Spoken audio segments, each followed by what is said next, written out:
Hello and welcome back. I'm Joseph Hoffman, and in this lesson we're going to learn the left-hand part for the B section of Minuet in G major by Christian Petzold. Let's get started by checking out the score. So we're working on the left-hand part today. Let's quickly review our key signature.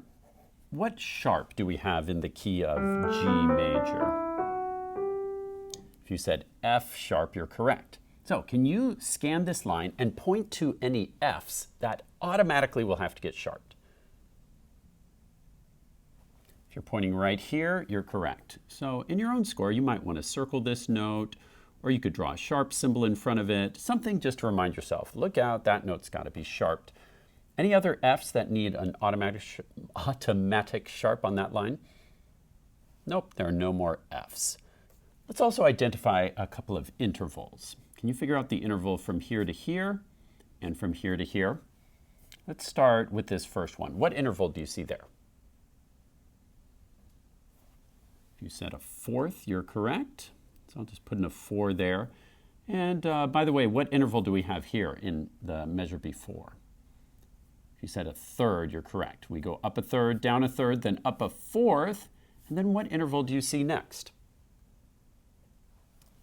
If you said an octave or an eighth, you're correct. That goes from A down to low A. Now, on your own, place your finger 2 on this G, and I'd like you to pause the video and try and learn this line on your own. And then press play, and we'll look at it together.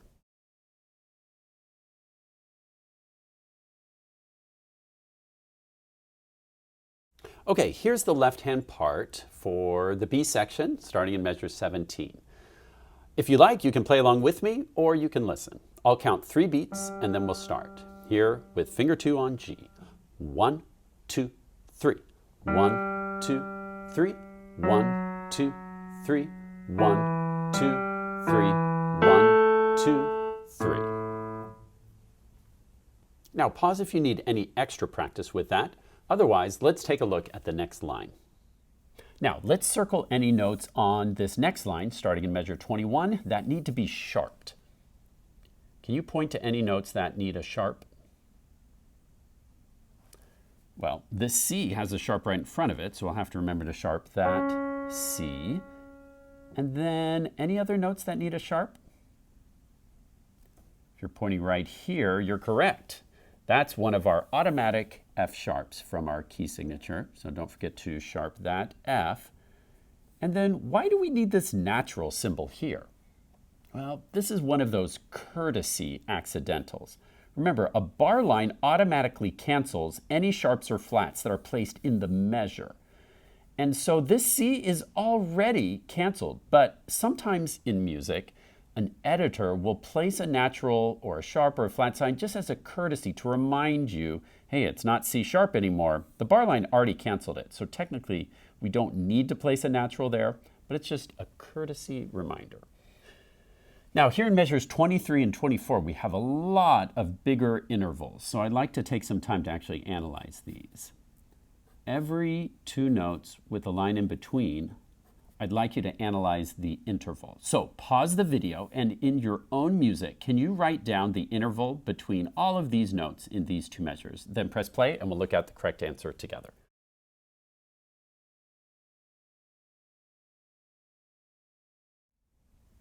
All right, here are the correct answers for these intervals. We have D down to F sharp, which is a 6th, and then up a third. Sorry, my 3 got a little smudgy. That's a 3, so that's a third up, then a 4th up from A to D, and then an octave from D down to bass D, then up to C natural is a 7th. Now I'd like to add some sticky staccatos to match what we did in our right hand. So on these 5 quarter notes that your left hand is playing, I'd like you to make those what I called last time a sticky staccato. So just kind of separate each note. Don't make it too quick, just kind of a sticky staccato. And then on this last C, I'd actually like you to make that legato. So I'm going to draw a slur mark to show you're going to make that legato to lead us into this next section, which is marked mezzo piano, a little more gentle and delicate here. Now, on your own, I'd like you to try practicing this. Note that here you're starting on a finger 1 on A, and then your finger 3 has to cross over to this B so you can reach this D above middle C. So now, pause and work through this. Be very careful of the fingerings. Try to do these sticky staccatos. Don't forget the sharps. Work all that through on your own. Then press play and we'll look at it together.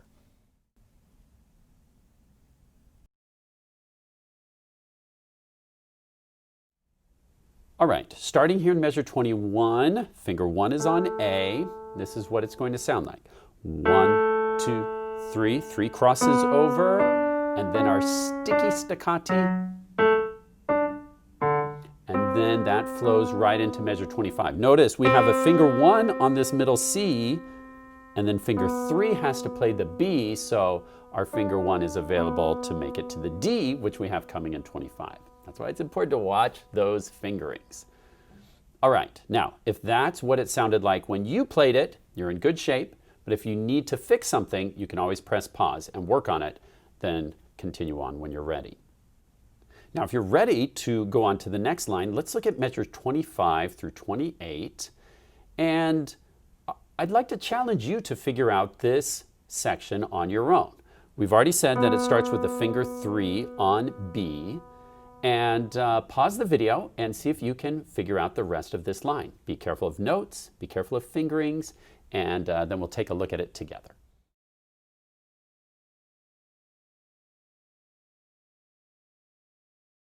Here's what measures 25 through 28 should sound like. Left-hand part.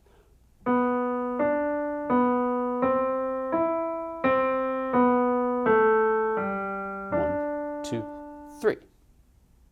Now, if that matched what you played, great job. If not, just pause to work it out and then continue on. If you've got that left-hand part nailed down, then I'd like to challenge you to work out at least part of this line hands together, even if it's just like the first measure. Remember, it's very helpful to do it hands alone once, just right hand, and then left hand. And then when you put it hands together, notice where the notes line up vertically. That's where they play together. Ti, ti, ta. And you might do it 5, 10, 20 times. Then maybe go on to the next measure. Right hand alone, left hand alone, and then together. Pause the video to work on at least one measure hands together. If you want to tackle the whole line, that's great too. And then press play to go on.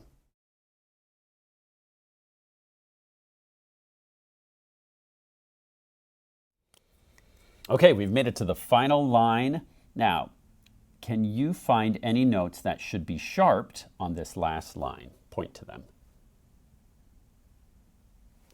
If you're pointing here, you're correct. That's an F, which is automatically sharped thanks to our key signature. And there's one more right here. Any other Fs? Not on this line. So those are our two F sharps.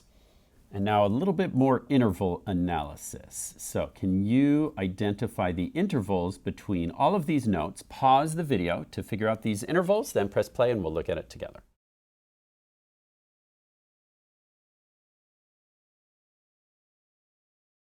Okay, here are the answers. We're starting on this G. It goes down a sixth to B, up a third, up a fourth, down a fourth, and then down a fifth. That one got a little smudgy too. That is a 5. Okay, we finished by down a fifth. Now, did you notice that in this measure, these intervals are the same that we had up here on this line, but we're starting on a different note. So we've got a little pattern going on there for the left hand. And to kind of match the style of what we were doing before, I'd like to add some sticky staccato markings. By the way, sticky staccato is not a technical term. These are staccati. staccato dots with a tenuto mark, and that's one way you can show this kind of Baroque staccato, where you're just separating the notes. You're not trying to make it super quick like a regular staccato. So these are the 4-quarter notes that I like to play with this kind of detached sound, a sticky staccato, if you will. Now pause the video and on your own try and learn measure 29 to the end, starting with finger 5 on D. Pause to work that out, watch the fingerings, watch for sharps, watch for sticky staccatos, and then press play and we'll look at it together.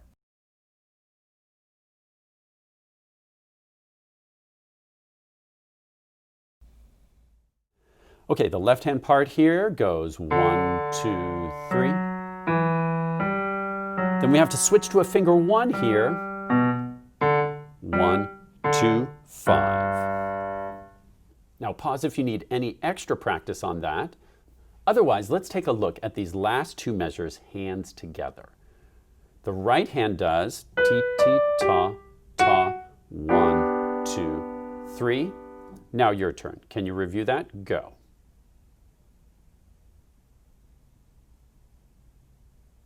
Good. Pause if you need more practice on that right-hand part. You need to be very confident with it. And if you're ready, let's look at the left-hand part. We have ta, ta, ta, 1, 2, 3. Now your turn. Just the last 2 measures. Go.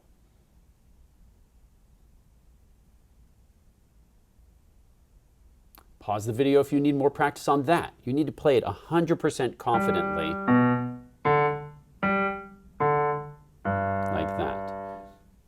Now, if you're ready with both hands, very confident, very slow motion, we're going to put it hands together. Ti, ti, ta, ta, 1, 2, 3.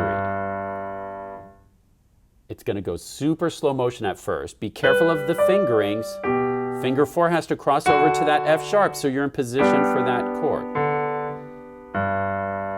Pause the video and work on those 2 measures hands together, super slow motion, then press play to go on.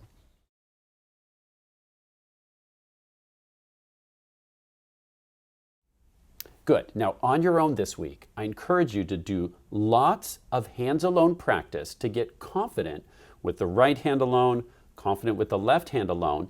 Then when you're feeling confident, it's time to start putting it hands together. When you go to hands together, do very short sections. Choose just 1 measure at a time. Make sure you've got that mastered. You can do very short sections, master it, then connect that to another very short section. Gradually, small sections grow into larger sections until you can do the whole B section hands together.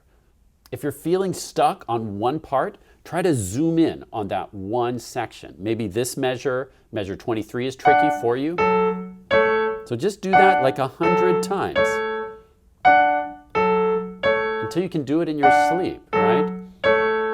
And then connect it with the next measure.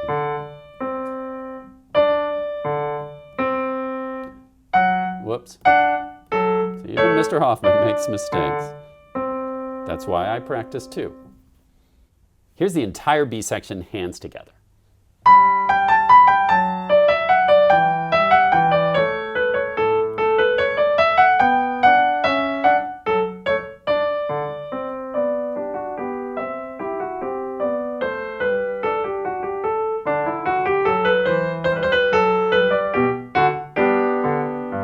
And then repeat. Great work learning the left-hand part for the B section of Minuet in G major. Thanks for watching and learning with me, and happy practicing.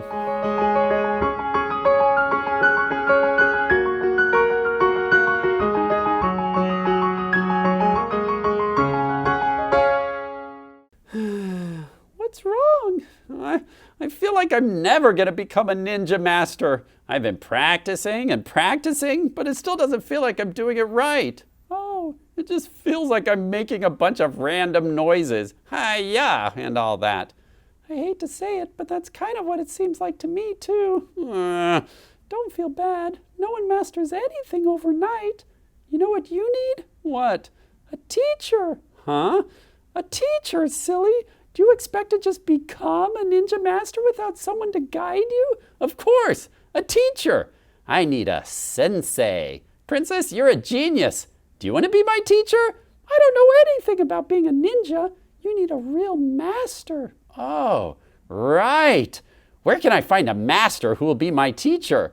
Well, in every movie I've seen, they always live in a really hard place to reach, like a forgotten swamp or the top of a snowy mountain in the middle of nowhere.